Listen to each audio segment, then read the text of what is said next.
Bonsoir, soyez les bienvenus dans Awesome Africa TV Show.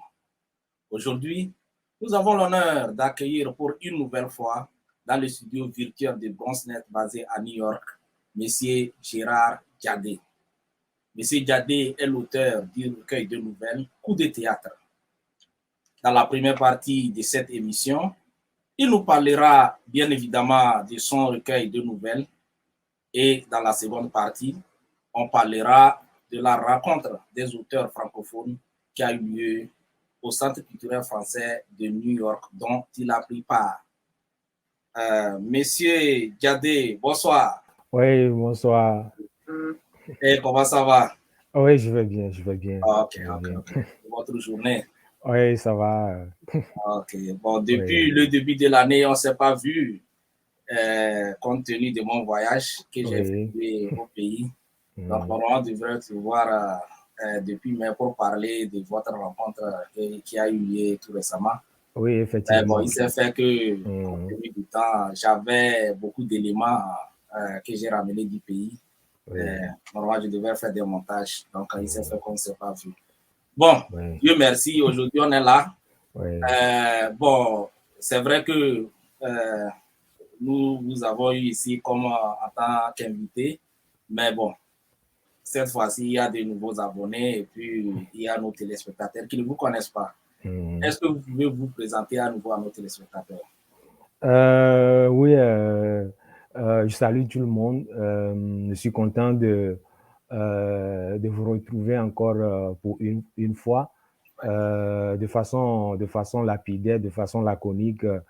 Gérard Diadé est togolais. Il est formé en lettres modernes et en écriture créative. Il vit à New York bientôt 3 ans. Je suis auteur d'un recueil de nouvelles intitulé Coup de théâtre, comme on peut le voir sur la 4e de couverture. Voilà. Ah, là, c'est bien. Oui. Ok, là, c'est très bien. Bon, dans notre entretien de l'année passée, nous avons parlé de votre recueil de nouvelles, Coup de théâtre. Pouvez-vous, en 1 minute, nous faire le résumé de ce recueil de nouvelles? Oui, Coup de théâtre. Coup de théâtre est une œuvre qui est inspirée de la tradition et du quotidien. De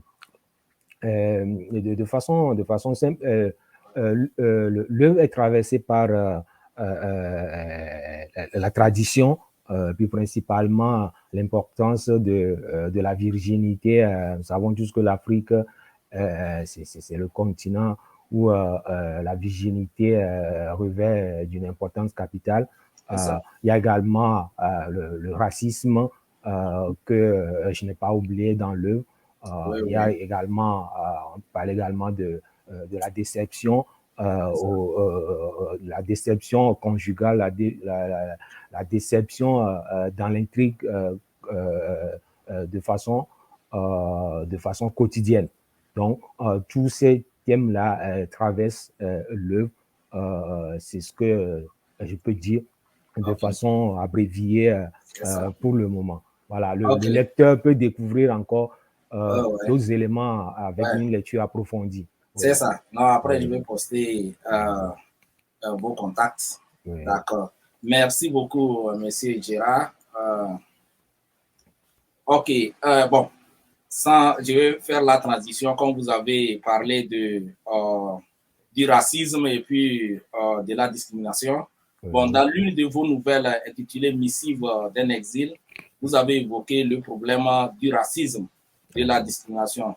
Pensez-vous que cela existe aujourd'hui? Oui, je pense que le racisme constitue une maladie incurable, je peux dire une maladie innée. Même dans nos pays, en Afrique par exemple, on remarque une certaine discrimination dans les familles. Et les enfants qui sont issus par exemple d'une même mère ont tendance à se regrouper ou et à s'insurger contre les enfants d'une autre mère. Et même les polygames ont tendance à aimer les enfants issus d'une même mère. C'est ça. Même dans les villes on constate que les gens, les peuples issus d'une même origine ont tendance à se regrouper dans un quartier. Si on va par exemple à Lomé, on peut constater que le quartier Adito Gomé, par exemple, est peuplé par des gens des sudistes et les nordistes sont vers Agoué et autres. Voilà, donc le racisme en tant qu'un thème, un élément qui fait partie de la discrimination. Le racisme existe bel et bien. On le raconte tous les jours régulièrement, surtout nous qui vivons dans les pays occidentaux. Nous racontons des actes racistes régulièrement, même si on n'ose pas le nommer. C'est ça. Oui. Tu viens justement d'évoquer le cas des immigrants. Nous faisons partie de ces immigrants. Bon, vous avez dit ça dans l'introduction. Vous vivez aux USA il y a de cela, il y a au moins à peu près 3 ans, au jour le jour. Est-ce que vous avez été victime de racisme ou de discrimination depuis que vous êtes ici? Je peux dire que oui, même si c'est pas aussi prononcé. Je peux dire que c'est oui parce que moi je me rappelle, j'ai été invité 2 fois, je crois, à participer aux événements d'une association. Quand je suis arrivé, on faisait la réunion avant mon arrivée. Donc, quand je suis arrivé, j'ai constaté que j'étais le seul noir parmi les blancs. Je me suis assis à côté des blancs et après quelques minutes, ils se sont levés et puis ils sont partis s'asseoir à côté de leurs frères de même race. Et la même scène s'est répétée après quelques minutes. Et arrivé à un certain moment, j'ai constaté que dès que je n'aurais pas dû participer à ça. Donc, arrivé à un certain moment, j'ai décidé de rentrer avant la fin de la réunion, avant la fin de l'événement. Donc, j'ai décidé de rentrer. Donc, il y a d'autres situations également auxquelles j'ai fait face. C'est ça. Voilà, c'est juste un élément. C'est pas facile, ouais. C'est ça l'aventure. Il faut vivre ça pour mieux comprendre ce que notre frère Gade vient de dire. Ok. Dans le test Les crocodiles, vous parlez de la mésaventure de Maoussé, une jeune fille sauvée par un charlatan des griffes des crocodiles sacrés. Qui représente cette fille pour vous? Je pense que cette fille représente l'une des valeurs que l'Afrique a toujours défendues. Une valeur traditionnelle qui tend aujourd'hui à disparaître. Cette fille représente la virginité, l'importance de la virginité. Dans ma tradition, par exemple, lorsqu'on veut, par exemple, faire des sacrifices, on veut faire les sacrifices aux dieux, par exemple, souvent, c'est les filles vierges qui sont souvent utilisées pour ces sacrifices-là. Donc, et ces filles-là représentent en quelque sorte un sacrifice vivant, pour pallier au problème de la faim, par exemple, au problème de la sécheresse, et les charlatans qui constituent les représentants, les hommes et les dieux font ce sacrifice-là. Donc, voilà. Donc, moi, je me rappelle quand on était à l'université de Lomé, il y a eu un événement, je ne sais pas si on fait ça encore aujourd'hui, on ça. parle de la Miss Vierge. Ouais. On organise la Miss Vierge à l'université de Lomé pour susciter également ce goût-là chez les jeunes filles à garder La leur sexe virginité. en jachère Ouais. jusqu'au mariage. Mhm. Voilà, donc je pense que C'est ça. c'est une bonne initiative parce Ouais, que ouais. les maladies sexuellement transmissibles, par exemple, on parle du préservatif et Oui. tout, mais je pense que le préservatif, parfois, ça peut s'éclater. D'ailleurs, les spécialistes disent que ça ne protège pas à 100%. Ouais, ouais, Donc, ça c'est sûr. l'abstinence, même si c'est difficile, même si c'est difficile, ce n'est pas impossible. Hein. Ce n'est pas impossible. Moi, je connais des filles qui sont restées vierges jusqu'au mariage. Ouais, Donc, ouais.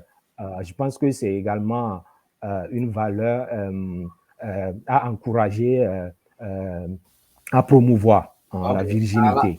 Là, c'est bien. Oui. Dans la plupart des tests narratifs, il y a Mhm. la présence de poèmes. Pourquoi Mhm. cette présence? La La présence de poésie, poèmes. Ouais. oui, la poésie,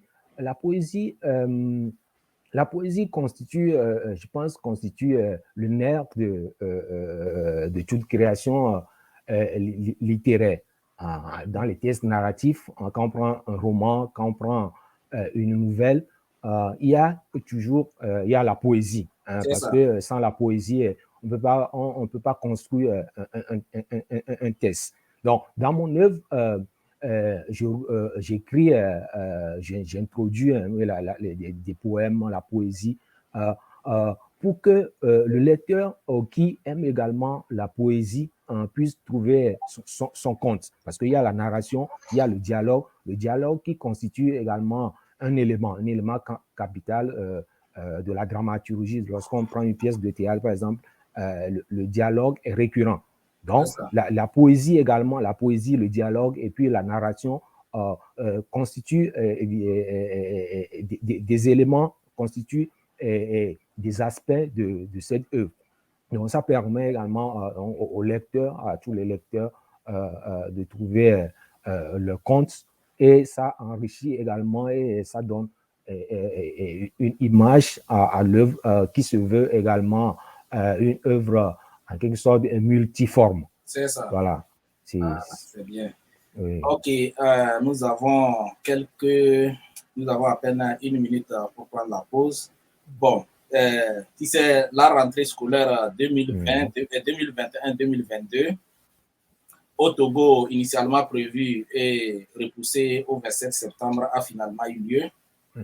La nouveauté pour cette année, le gouvernement togolais a supprimé les frais de scolarité dans la plupart, dans les secondaires et au lycée. So, en tant qu'enseignant, un ancien enseignant, tu ne l'es plus du secondaire, Oui. comment avez-vous accueilli, comment vous avez accueilli la nouvelle? Bon, j'ai applaudi même que c'est une bonne chose, c'est une initiative. Ouais, bon, Ça maintenant, permet. on a pour les obligations publicitaires, quand nous allons revenir, vous allez essayer de développer. Donc, Okay. nous allons prendre une pause et on revient pour la suite de cette émission. Merci beaucoup. Okay. Every day, millions of people are connecting. And even though we're overcoming obstacles, watching each other's backs, and banding together, we should still make an effort. We should still make an effort to get to know each other on a deeper level. Father, cosplayer, mentor, actor. It's time we take a step forward. It's time we take a step forward. Come together and discover how accepting our differences can make us stronger. Ok, nous sommes de retour, Monsieur Gérard Diadé. Bon, je disais que la rentrée scolaire 2021-2022 au Togo, initialement prévue et repoussée au 27 septembre, a finalement lieu. La nouveauté pour cette année, le gouvernement togolais a supprimé les frais de scolarité dans le secondaire et au lycée. So, en tant qu'ancien enseignant du secondaire, bon, comment vous avez accueilli cette nouvelle-là? Oui, je dirais que j'ai applaudi, c'est une belle initiative. Ça permet de soulager les parents financièrement, puisque nous savons tous que le Togo, c'est un pays où des gens vivotent, des gens sont une poussière de l'existence, même si dans la réalité, on a les moyens. Donc, c'est une belle initiative. Ça permet aux parents de soulager financièrement. Mais en même temps, je pense que l'avenir est sombre avec cette initiative-là, parce que les établissements officiels seront encombrés. Hein. Ouais. Les établissements seront encombrés et là, ça va surcharger les enseignants et ils vont s'en sortir difficilement, surtout les anciens, les vieux.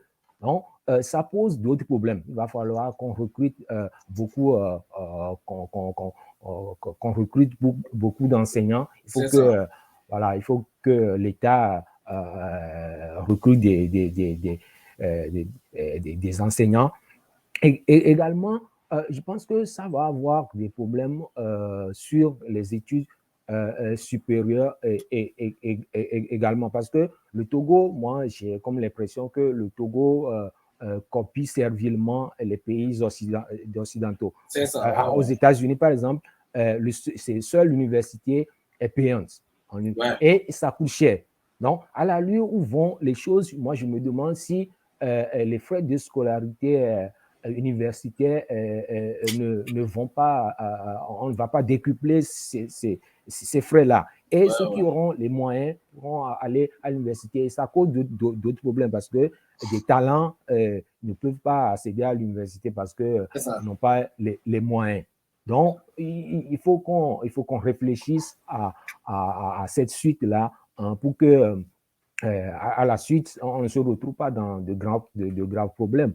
C'est ce que je pense. Oui, je vois.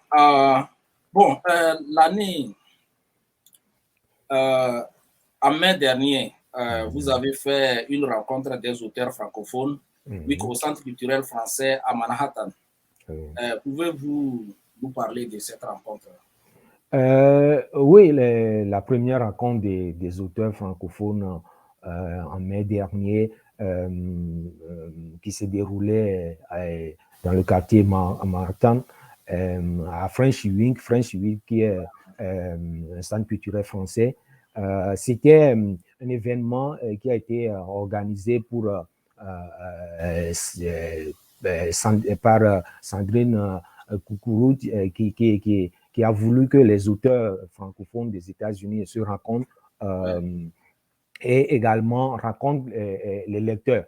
Parce que à New York, par exemple, il y a beaucoup de francophones, des Français, des francophones. Un instant, j'ai les images. Ils vont passer les images. Ils vont passer les photos de cette rencontre. Ok.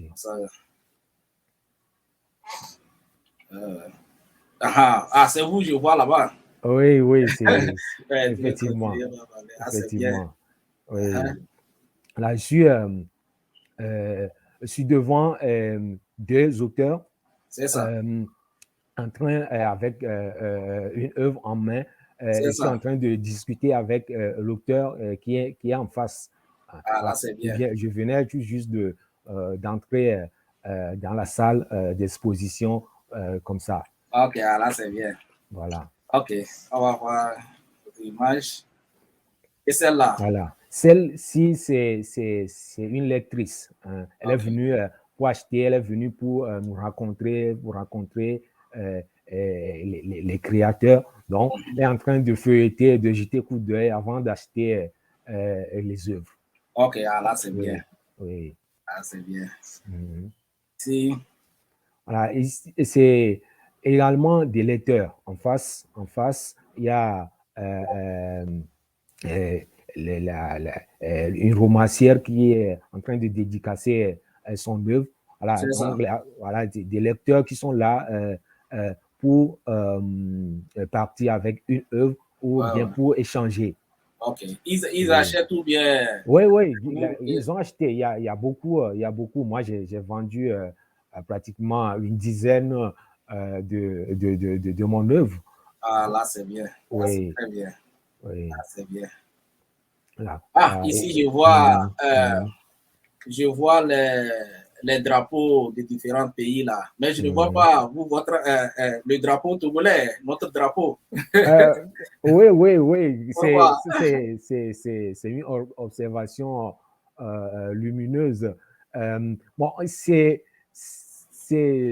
pense que c'est quelque chose qui sera fait à la suite, hein, lorsqu'on aura à faire organiser d'autres Exposition. événements. Voilà. Ok, là Voilà. c'est bien. Mhm. Là c'est bien. Ok. Ici je vous vois souriant là, on dirait que vous avez déjà vendu quelques bouquins. Voilà. Ouais. Voilà. J'ai apporté plus d'une dizaine. Je suis revenu à la maison avec 3 ou 2 œufs comme ça. Donc, Là c'est bien. voilà. Là, c'est bien. Celle qui est à côté de moi, c'est également une romancière. Elle s'appelle France Dubin. C'est son mari derrière. Donc, Là, on échangeait. On c'est échangeait ce jour-là. Voilà, je me rappelle qu'on échangeait. Là, c'est bien. C'est bien. Oui. Très bien. Et celle-là, Voilà. celle-là, C'est celle qui est en t-shirt, c'est elle l'organisatrice. Elle s'appelle Sandrine. C'est elle qui est l'organisatrice de l'événement. Voilà, donc c'est elle qui couronne les activités. C'est elle qui dirige, qui nous donne la parole et tout. C'est une femme. Elle est également auteur. Elle est romancière également. Oui. Je vois le monsieur là, la manière dont il vous a fixé là. On dirait qu'il est très content de votre œuvre.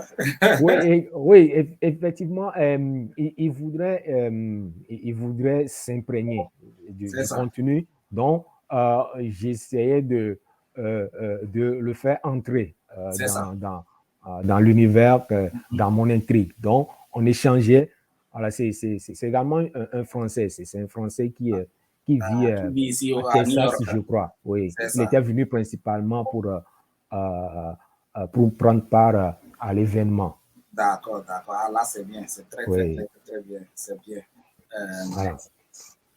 Ici, là, on dirait que ici, en partance, ici, vous voulez prendre... voilà, ici, c'est 2 Françaises qui avaient acheté plus de 5 livres, voilà, 5 œuvres de ma création. Donc, voilà, donc on échangeait comme ça. Ouais, Voilà, je vois votre recueil de nouvelles sur la table. Voilà. Là, c'est bien. Voilà. Là, c'est très bien. Là, c'est bien. Voilà. Là, c'est bien. Voilà. Ici, c'est également une romancière avec sa lectrice également. Ouais. Voilà, donc, voilà, il y a des gens qui viennent et d'autres qui partent. C'était un événement qui s'est déroulé de cette façon-là. Oui. Là, c'est bien. Oui. Très bien. Ok.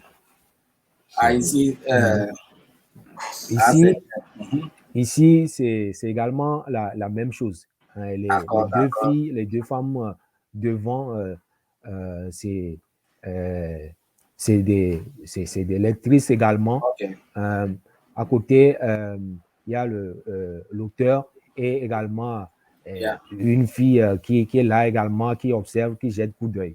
C'est ça. Voilà. Ok. Après mes recherches sur la plateforme Rencontre des auteurs francophones, j'ai remarqué qu'il y a plus de 340 ouvrages, 180 auteurs de 24 pays.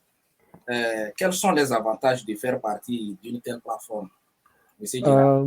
Oui, je pense que c'est une opportunité. Hein, c'est une opportunité parce que tous les auteurs sont en quête d'un événement pour se faire voir. Ici, c'est une opportunité pour moi en tant que Togolais, en tant qu'Africain, parce que la rencontre des auteurs francophones, c'est un carrefour. C'est un carrefour où plusieurs nationalités se rencontrent. Donc, on échange et également, on fait la promotion de nos œuvres. Ouais. Voilà, donc, il y a des gens que je ne connais pas, d'autres qui ne me connaissaient pas également. Ouais, vous Hein, avez échangé voilà, on échange. des contacts. C'est un contact qui est fructueux, oui, qui a de l'avenir. Je crois, surtout avec l'intérêt aujourd'hui qu'on accorde aux langues étrangères. Aux États-Unis, une démarche qui a débuté ça fait des années.